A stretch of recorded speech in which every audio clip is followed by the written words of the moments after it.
नमस्कार विद्यार्थी मित्रांनो, स्वागत आहे तुमचं एम.एस. मास्टर या यूट्यूब चॅनलवरती. तर आज आपण मॅथेमॅटिक्स पार्ट 1 मधील प्रॅक्टिस सेट 1.1 बघणार आहोत. त्या अगोदर आपण लिनिअर इक्वेशनचा अभ्यास करणार आहोत. लिनिअर इक्वेशन म्हणजे काय आणि लिनिअर इक्वेशन टू व्हेरिएबल मधलं.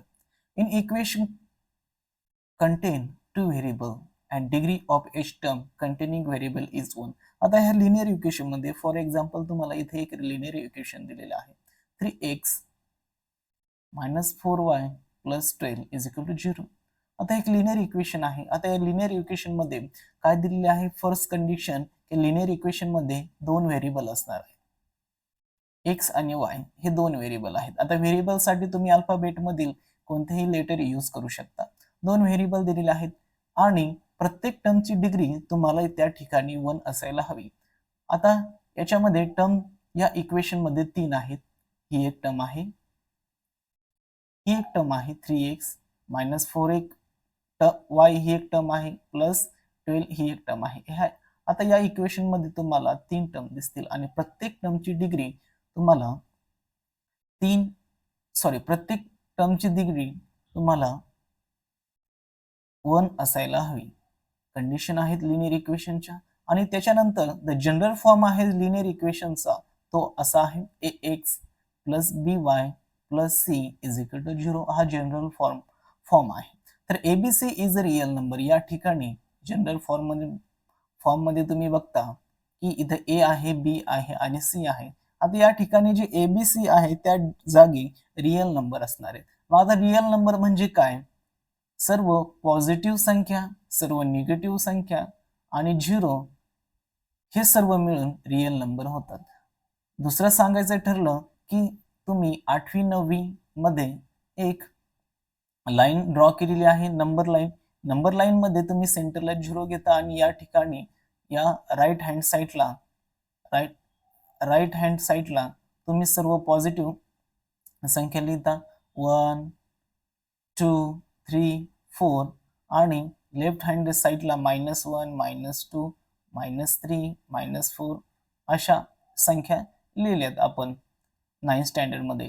पण आता रियल नंबर म्हणजे काय की ज्या संख्या रेषेवर दर्शवले जातात त्यांना रियल नंबर म्हणतात. यामध्ये बघा प्लस सर्व पॉझिटिव्ह, सर्व निगेटिव्ह नंबर्स आणि 0 हे संख्या रेषेवर दर्शवले जातात. म्हणजेच हे सर्व काय आहेत? रियल नंबर आहे. त्यानंतर आपण रियल नंबरचा अभ्यास केल्यानंतर पुढे रियल नंबर म्हणजे काय हे समजून घेतल्यानंतर आता इथे दुसरी तिसरी कंडिशन आहे की A B are not equal 0 at sign. आता इथे ए आणि बी हे 0 नसायला पाहिजेत एकाच वेळेस. आता बघा एक इक्वेशन 3x = 4y - 12. आता हे जे इक्वेशन आहे ते जनरल फॉर्म मध्ये नाहीये. जनरल फॉर्म मध्ये नाही तर जनरल फॉर्म करण्यासाठी आपल्याला काय करावे लागेल? आता इक्वेशन मध्ये एक असते लेफ्ट हँड साइड आणि दुसरी असते राईट हँड साइड. ज्यावेळेस आपण एखादी टर्म राईट हँड साइड कडून लेफ्ट हँड कडे नेतो त्यावेळेस त्या टर्मचं मूळ चिन्ह असेल ते बदलून त्या ठिकाणी दुसरे चिन्ह येतं. म्हणजे फॉर एक्झाम्पल इथे जर प्लस असेल तर बरोबर चिन्हाच्या पलीकडे गेल्यानंतर ते मायनस होईल. इथे जर मायनस असेल तर बरोबर चिन्हाच्या पलीकडे गेले तर प्लस होईल. आता इकडे या ठिकाणी जर गुणिले असेल तर पलीकडे गेल्यानंतर डिव्हायडेशनला जाईल. अशा प्रकारचे चिन्ह बदलत असतात.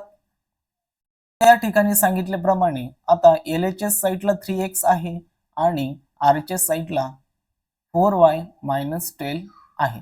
ठीक आहे. आता आपल्याला एक एक टर्म या ठिकाणी लेफ्ट हँड साइडला घ्यावं लागेल. 3x आणि ही जी टर्म आहे 4y ती बरोबर चिन्हाच्या अलीकडे आल्यानंतर सुरुवातीला त्याला प्लस साइन आहे, इकडे आल्यानंतर ते होईल -4y = -12.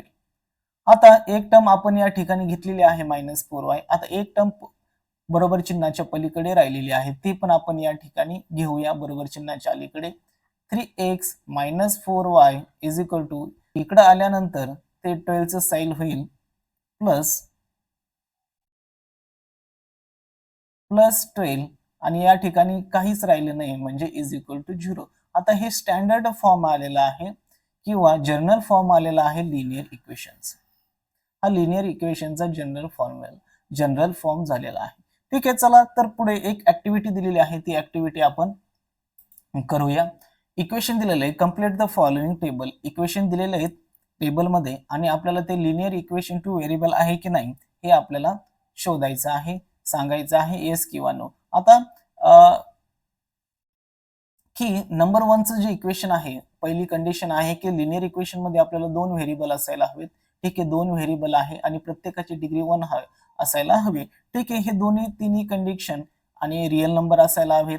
हे सगळे तिन्ही कंडिशन या इक्वेशन मध्ये आपल्याला दिसतात पूर्ण झालेले, म्हणून हे लिनियर इक्वेशन आहे. या ठिकाणी बघा 3x² एक्सचा जो डिग्री आहे या ठिकाणी 2 आहे, म्हणजेच हे लिनियर इक्वेशन होऊ शकत नाही. त्याच्यानंतर √2x √5y xy ह्या दोन टर्म आहेत आणि हे √2 हे रिअल नंबर आहे, म्हणजेच हे लिनियर इक्वेशन आहे. येस. त्यानंतर पुढे आता बघा इथं एक टर्म 0 आहे, म्हणजे हे लिनियर इक्वेशन नाहीये. इथे पण हे लिनियर इक्वेशन होऊ शकत नाहीये. आता या ठिकाणी बघा 4 upon x plus 5 upon y is equal to 4. 6वं इक्वेशन आहे 6 नंबरचं. हे जर आपण कन्वर्ट केलं किंवा जनरल कन्वर्ट केलं तर ते होईल असं, हा x आहे तो वरती गेल्यानंतर त्याचा इंडेक्स बदलेल, म्हणजेच 4x मायनस 1 होईल प्लस या ठिकाणी दुसरी टर्मचं काय होईल 5y मायनस 1 होईल इज इक्वल टू 4 होईल. आता या ठिकाणी बघा ह्या इक्वेशन आपण जनरल फॉर्म मध्ये जरी केलं तरी या जी x ची डिग्री आहे ती आपल्याला -1 भेटते. पण आपली दुसरी कंडिशन आहे की लिनियर इक्वेशन मध्ये त्याची डिग्री 1 असायला हवी, पण इथं -1 आलेली आहे, म्हणजे हे लिनियर इक्वेशन नाहीये. त्या ठिकाणी बघा इथे y आहे, इथं y आहे, y ची डिग्री या ठिकाणी 2 झालेली आहे, हे पण आपल्याला लिनियर इक्वेशन नाही. ठीक आहे, चला आता जो मूळ टॉपिक जो आहे आपला प्रॅक्टिस सेट 1.1 सोडवण्याचा त्याकडे जाऊया. Practice set 1.1 Two linear equation in two variable in the same time they are called simultaneous equation. ज्यावेळेस दोन लिनियर इक्वेशन एकाच वेळेस येतील त्यालाच आपण सायमल्टेनियस इक्वेशन म्हणतो. आता सायमल्टेनियस इक्वेशन कसं सॉल्व्ह करायचं, एक ऍक्टिव्हिटी दिलेली आहे, complete the activity of the following simultaneous equation. 2 equation दिलेले आहेत, त्यांची आपल्याला काय करायला सांगितलेली आहे. 5x plus 3y is equal to 9 आणि 2x minus 3y is equal to 12. 2 equation दिलेले आहेत, त्या 2 इक्वेशनची आपल्याला बेरीज करण्याची सांगितलेली आहे. ऍडिट म्हणजे काय, बेरीज करायची. आता बघा 5x आणि 2x काय होईल, 5 प्लस 2 ते होतील 7 आणि 7 येतील बॉक्समध्ये ब्रॅकेटमध्ये आणि x आपल्याला दिलेला आहे ऑलरेडी. आता प्लस 3 आणि मायनस 3y सारख्या संख्यांचं विरुद्ध चिन्ह जर आलं त्यावेळेस त्या टर्म कॅन्सल होतात. 3तून 3 गेले बाकी राहते 0 किंवा कॅन्सल होतात. 9 प्लस 12 इज इक्वल टू 21 होतात. म्हणजे हे जे संपूर्ण जे आलंय ते 3x इज इक्वल टू 21 होईल. ठीक आहे, आता या ठिकाणी बघा 7 ला x हा मल्टिप्लिकेशनला आहे. आता x आपल्याला काय लागतोय, सेपरेट लागतोय, कारण की आपल्याला x ची व्हॅल्यू काढायची आहे. x हा 7 ला मल्टिप्लिकेशन आहे, बरोबर चिन्हाच्या पलीकडे गेला तर तो डिव्हिडेशनला जाईल. मग x इज इक्वल टू काय होईल, 21 अपॉन 7. हा 7 आपण बरोबर चिन्हाच्या पलीकडे गेला तर तो डिव्हिडेशनला जाईल. मग x इज इक्वल टू इथं काय येईल, 21 अपॉन 7. आता 7 ने आपण 21 ला डिव्हिडेशन करूया. 7 1 चा 7 7 2 चा 40 7 3 चा 21. मग x इज इक्वल टू आपली जी किंमत आलेली आहे ती 3 आहे 3 आहे. Place x is equal to 3 in equation 1. आता जी इक्वेशन 1 दिलेलं आहे आपल्याला त्याच्यामध्ये आपल्याला x ची किंमत 3 ही टाकायची आहे. ठीक आहे. मग 5 इथे x होता त्या x च्या ऐवजी आपल्याला आपण जी किंमत काढलेली आहे 3 ती टाकायची. मग इक्वेशन कसं होईल पुढची जी स्टेप येईल ती काय येईल 5 into 3 plus 3y is equal to 9 येईल. बरोबर आहे. आता या दोघांचा गुणाकार जर केला तर 15 येईल plus 3y is equal to 9. आता बघा या इक्वेशन मध्ये आपल्याला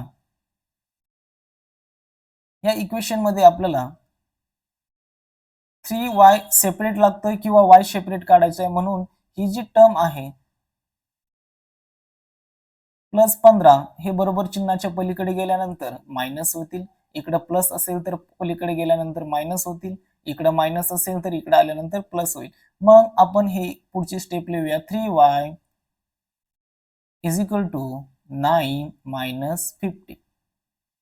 3y is equal to 3y लिहिले 3y is equal to 9 minus इथे काय येईल 50.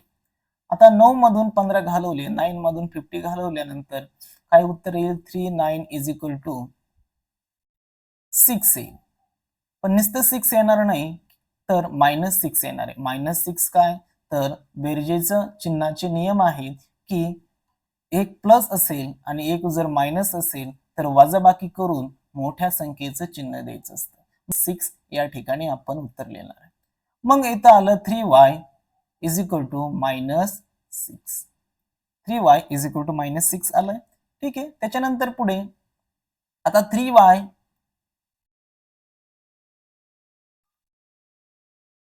Is equal to 6. आता 3y ला 3 काय आहे मल्टिप्लिकेशनला आहे. आता y आपल्याला सेपरेट लागतो. मग हा जर इकडे जर पाठवून दिला इथं मल्टिप्लिकेशनला आहे इकडे गेल्यानंतर डिवायडेशनला जाईल -6 आहे.